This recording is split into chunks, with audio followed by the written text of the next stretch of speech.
Tell us about the convention, the CNBC. The Cameroon National Baptist Convention has been close to 25 years old, and we are just pleased to have this church here, the Cameroon Baptist Church, in their own plot, where they will finally have a place of worship. For the years past, they have been struggling. As they have it, the Cameroon National Baptist Convention is happy, and we think that from here they will do other things as they would have been doing. Okay. Now, you are the executive president of the Cameroon National Baptist Convention. Is there hope for this convention? As a convention, our main purpose is to evangelize, to reach the world and Cameroon for Christ. Maybe we have been too long settling down and struggling with other things, but for the years ahead, we intend to launch out and plant churches, not only a church. As in Yaoundé, I think we already have a church in Bamenda, and these are centers we think that they will become evangelistic centers. From there, they will launch out many churches, but they will be the centers around there. We will not confine ourselves only to the districts that we have in the northwest. These places, if they grow and are strong, they will become districts on their own. And instead of Zion Baptist Church Yaoundé attached to Anyajwa district as a church in Anyajwa district, we will have a district in Yaoundé where they will open up other churches around and they will form a district on their own. I think that from that we can get into other ministry activities like education, health, development, and other things ministry related. Okay. So briefly tell us how this convention came about and how far it has spread so far. Well, I can say that sometimes in 1997, because of the crisis the convention had, mother convention, the CBC Cameroon Baptist Convention, because of difficulties and other things, administrative issues which were not settled, and at the time the famous Anyajwa Declaration was written and declared themselves not part of the CBC again. From there, some of the churches that accepted worship the then bell of fuel seceded from CBC and then had the churches.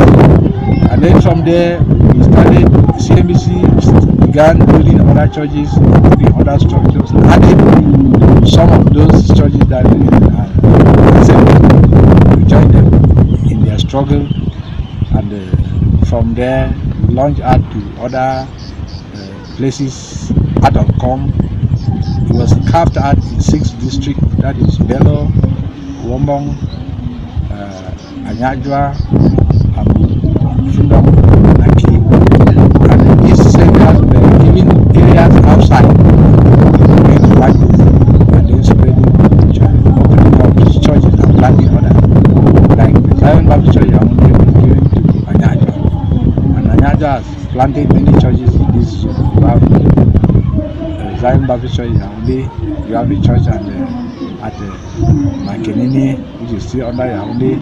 You have a church at Tonga, and all those churches are under Anyajwa district. Okay. So we hope that when these churches too will grow, they will not remain under a district. They too can become districts their own area. Instead of traveling from here to Anyaja to hold meeting, they will hold their meetings here.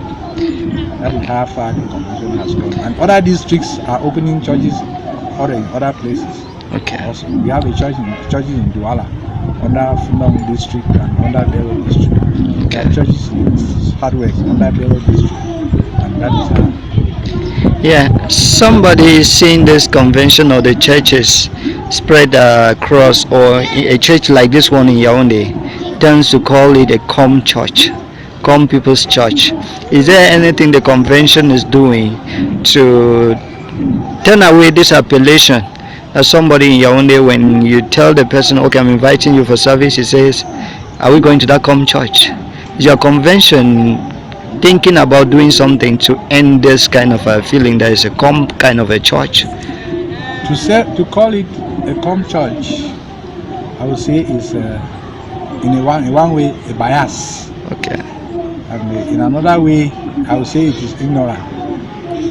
Because the church, even when you move planting churches, there is always a seed bed. And there is, in some churches, you have strong families that embrace the issue of church planting, because you cannot go and plant the church in the air. Sometimes you go and certain people, certain culture or certain class of people accept, and you begin with them before you reach out to others. With other churches, and formerly we as Baptist churches, when you go to other places, you see those things. Like you go to a certain place, you see the Yamba people will go and invest and develop a church there. There are many churches in the Western province that are like Yamba churches. But we cannot say they are Yamba churches because those who went there with the gospel embraced it. Yeah. So if somebody left CNBC and came down to Yaoundé and began a CNBC church, the first people to accept it should be CNBC people, and CNBC came from COP. And when they embrace it, then they can begin to evangelize the other people, the other cultures who are around. But first, it should start from the COP people, because they carry the gospel to where they went. Okay. And that's how I think it is not that it is a COP church. Okay. But normally the people who began the CNBC church here are COP people. Okay. And so if they began it and other people join, they should in the long run evangelize to others, because the function of the church is to minister to others. Yeah. You can meet the French people, minister to them. If they accept Christ, you can meet other cultures and minister to them. If they accept Christ, fine. Yeah. Then you could not say it's a COP church.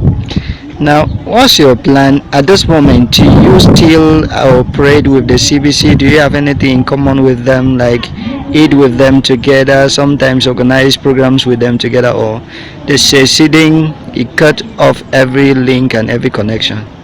Well, this is my second term in office, and I don't think that I personally don't have anything so difficult that I cannot fellowship with CBC if they accept us. Yeah. Because we have made some attempts, but they have not accepted.